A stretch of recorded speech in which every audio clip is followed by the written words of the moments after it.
Type 1 का 35 number question है। Question 35 क्या है पहले सुन लिया जाए क्वेश्चन को। करा दो पूर्णांक जिनका गुणनफल 24 है, वैसा दो अंक लेना है जिसका गुणनफल क्या हो 24 हो, यानी कि गुणा करने पर दोनों अंक का गुणनफल 24 आना चाहिए। के योगफल का न्यूनतम मान निम्नलिखित में से क्या होगा। तो पहले दो अंक का गुणनफल करके 24 लाया जाए। तो 24 का गुणनफल में एक लिख सकते हैं 1 गुना 24, दूसरा 12 गुना 2 24, तीसरा 8 गुना 3 24। उसके बाद क्या होगा, 24 लाना है तो 4 गुना 6, और क्या हो सकता है, और कोई अंक हो सकता है नहीं। 1 गुना 24, 12 गुना 2 24, 8 गुना 3, 4 गुना 6, और कोई हो सकता है नहीं हो सकता है। बाबू इसका भी गुणनफल 24, इसका भी गुणनफल 24, इसका भी गुणनफल 24, संख्या हो गया ये 4 हमारा आए। तो कहता किसका योग सबसे कम है। तो देख लीजिए इसको योग करते हैं तो 24, दोनों संख्या का योग करते हैं तो 24 से क्या होगा 25, इसका योग करते हैं तो 12 2 24, इसका योग करते हैं 8 + 3 तो क्या होगा 11, फिर इसको जोड़ते हैं 6 + 4 तो क्या होगा 10। तो कहता कौन से दो अंकों का योगफल सबसे कम है।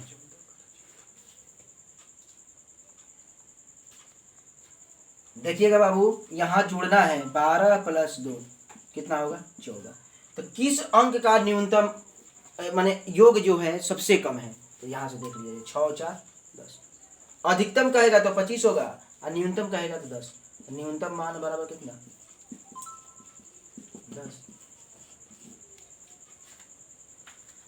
ध्यान दे रहा बाबू, कह रहा है क्वेश्चन में कि जिनका दो संख्या जो है उसका गुणनफल क्या है 900 है। तो मान लीजिए संख्या एक x लेते हैं एक y लेते हैं।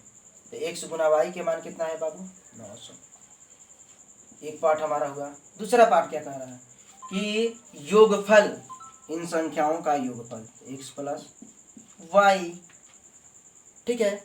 उसके बाद क्या रहा है बाबू कि उनके अंतर से, तो अंतर में x - y से कितना अधिक है 30 अधिक है, यानी कि दोनों में अंतर कितने का है 30 का अंतर है बाबू।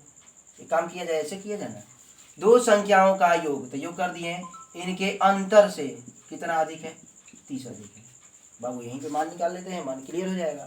तो क्या करेंगे बाबू x + y, ये प्लस है तो इधर आके माइनस, ये माइनस है तो इधर आके प्लस, बराबर में 30। ये बाबू हमारा खत्म। 2y बराबर कितना हो जाएगा 30, 15 दूनी 30। y का वैल्यू हो गया बाबू, y का वैल्यू हमारा 15 हुआ बाबू। तो x का वैल्यू कितना होगा कि 900 होगा। तो यहाँ पे लिख दिए ना 15 गुना y बराबर 900, सॉरी x गुना y का मान कितना है बाबू, y का मान 15 है, 15 बराबर 900, 15 छके 900। तो एक संख्या हमारा x का मान हुआ 60 और y का मान कितना हुआ 15। तो बड़ी संख्या कह रहा है यहाँ पे क्वेश्चन में, बड़ी संख्या। बड़ी संख्या क्या होगी 60।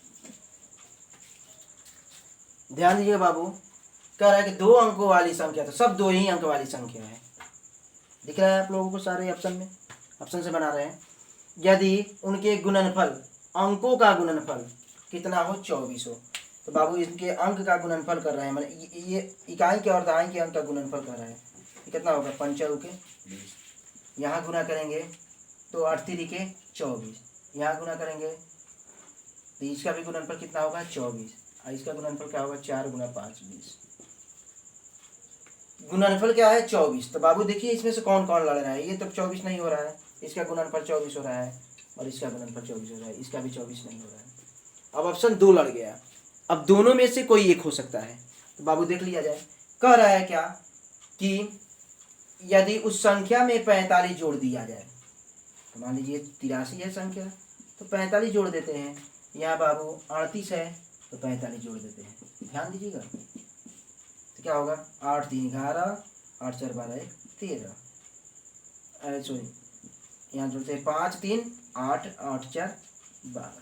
यहाँ जोड़ते हैं तो बाबू 8 5 13 और 4 3 7 1 8। क्या कहता है कि तो प्राप्त की गई संख्या वह संख्या होती है जिनमें अंकों के स्थान बदल जाते हैं।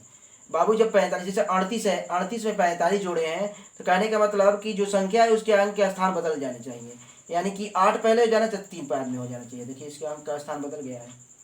देखिए इनको गुणनफल करने पर भी 24 आ रहा है और इसमें 45 जोड़ने पर इसके अंक के स्थान बदल जा रहे हैं। तो आंसर क्या होगा? आंसर में आ जाएगा हमारा 38। ध्यान दीजिएगा बाबू, कह रहा कि यदि एक संख्या और उसके व्युत्क्रमों का योग 2 है तो वह संख्या क्या है? ऐसा संख्या लेना है कि उस संख्या और उसके संख्या के व्युत्क्रमों का योग हमारा 2 होना चाहिए। तो मान लीजिए संख्या, अब एकदम सिंपल तरीके चलते हैं, ऑप्शन पे देख सकते हैं। तो मान लीजिए ये संख्या हम 1 लेते हैं। अगर 1 लेते हैं तो बाबू इसका व्युत्क्रम क्या होगा? तो व्युत्क्रम का मतलब क्या होता है? जैसे मान लीजिए संख्या हमने 1 ले लिया, 1 से ही शुरू करेंगे। मान लीजिए हम संख्या 1 ले लेते हैं तो इसका व्युत्क्रम क्या होगा? व्युत्क्रम क्या होगा बाबू? इसके नीचे 1 छिपा रहता है, कोई भी अंक रहता है तो उसके भिन्न के नीचे 1 छिपा रहता है। व्युत्क्रम का मतलब क्या हो? नीचे वाला ऊपर, ऊपर वाला नीचे, 1/1। इसका योग कह रहा है, तो योग कह रहा है तो बाबू क्या होगा? 1 + 1 2 हो जाएगा। इसे ही सिंपल है। 1/1 का मतलब 1, 1/1 का मतलब 1, इनका योग क्या है? 2। संख्या क्या है? संख्या बराबर 1। बाबू दूसरी विधि देखिए, दूसरी विधि से क्या लिखेंगे? संख्या बराबर हम क्या लिख देते हैं? 1 लिख देते हैं। तो एक संख्या होगा और इसका व्युत्क्रम कर रहा है तो नीचे वाला 1 छिपा हुआ नीचे, नीचे वाला ऊपर, ऊपर वाला नीचे, तो 1/x का योग कितना दे रहा है बाबू? 2। अब लघुत्तम निकाल लेंगे, x होगा तो x² प्लस x खत्म 1 बराबर में 2, तो x² प्लस 1 बराबर में 2x। 2x होगा, इधर कर देंगे x² माइनस 2x प्लस 1। अब बाबू एक चीज़ देख लीजिएगा, फार्मूला हो गया एक तरह से, a² plus b² minus 2ab का। देख लीजिएगा, लिख सकते हैं a² प्लस यहाँ पे b² और यहाँ लिख सकते 2, a की जगह पर x है, b की जगह पर 1 है। अब इतना आप लोग जानना जरूरी है। तो a माइनस बी का होल स्क्वायर हुआ तो x माइनस 1 का होल स्क्वायर बराबर 0। तो स्क्वायर है तो रूट करेंगे तो शून्य का रूट क्या होगा? शून्य ही होगा। तो x माइनस 1 बराबर 0, तो x बराबर 1। संख्या क्या होगी? ध्यान दीजिएगा बाबू, 2 धनात्मक पूर्णांकों का गुणनफल इतना है, 2048 है। उनमें से एक संख्या दूसरी से दुगनी है। पहली संख्या और दूसरी संख्या मान लेते हैं बाबू। एक संख्या कह रहा है कि एक संख्या जो है दूसरी से दुगनी है, तो दूसरी के अगर x मान लेते हैं तो इसका क्या हो जाएगा? 2x। अब दोनों का गुणनफल कर रहा है बाबू, दोनों को गुना करने पर इतना आ रहा है, 2x गुना x बराबर में कितना? 2048। 2 से कटा दीजिए, 2 1 2, 0, 2 2 4, 2 4 8। तो x में 1 से करेंगे तो x² बराबर हो जाएगा 1024। तो x² है तो रूट हो जाएगा 1024 का वर्गमूल क्या होगा? 32 होगा। ध्यान देना है बाबू, ध्यान से। तो एक संख्या क्या होगा? एक संख्या दूसरी संख्या हुई 32, तो ये कितना हो जाएगा? तो 2 गुने 32 यानी कितना होगा? 64। अब क्या कह रहा है बाबू? छोटी संख्या, छोटी संख्या का मान क्या होगा?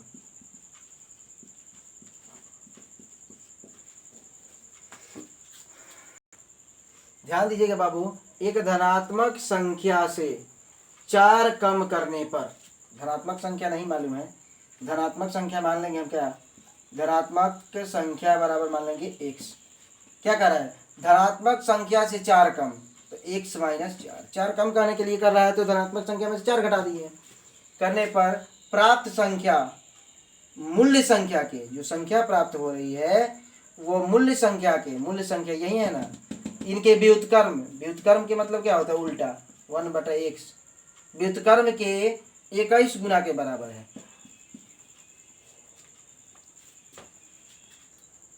इधर ये भाग है तो इधर आकर गुना हो जाएगा। क्या करेंगे? x² माइनस 4x बराबर में 21। x² माइनस 4x और प्लस है तो माइनस 21 बराबर 0। अब एक को गुणनखंड कर दिया जाएगा। ध्यान दीजिएगा आप लोग, 21 है तो ऐसा किया जाए जोड़ना चाहे घटाने पर इतना आ जाए। तो 21 को तोड़िए ना, 3 7 21, अगर 7 में से 3 घटाएंगे तो 4 हो जाएगा। तो लिखेंगे 7x प्लस 3x माइनस 21 बराबर 0। x कमन ले लेंगे तो x माइनस 7 हुआ, यहाँ 3 कमन लेंगे तो x माइनस 7 होगा बराबर में 0। तो क्या लिख देंगे बाबू? x माइनस 7 बराबर 0। एक जगह लिख देंगे, एक जगह ये लिख देंगे x माइनस 7 लिख देंगे बराबर 0, एक जगह लिखेंगे x प्लस 3 बराबर 0। तो क्या होगा बाबू, x बराबर 7 और x बराबर -3। तो ये अमान्य हो जाएगा, माइनस में अमान्य हो जाएगा। ये हमारा संख्या होगा।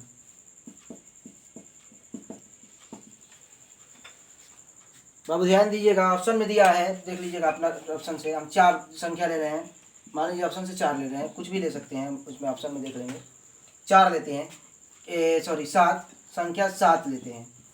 इसमें से 4 कम कर दिए। उसके बाद क्या कह रहा है, कह रहा है कि प्राप्त संख्या मूल्य संख्या के, तो मूल्य संख्या क्या लिए हैं 7 लिए हैं। इसके व्युत्क्रम का, तो व्युत्क्रम तुम नीचे 1 ही पाओ, 1/7 कि 21 गुना के बराबर है। यानी कहने का मतलब 1/7 का 21 गुना करेंगे, दोनों तरफ बराबर होना चाहिए। तो देख लीजिए 7 में 4 जाएगा तो क्या होगा बाबू, 3 हो गया, और 7 तरीके 21, 3 हो गया, दोनों तरफ बराबर आ गया। तो कौन सा अंक लिए हम आंसर में 7।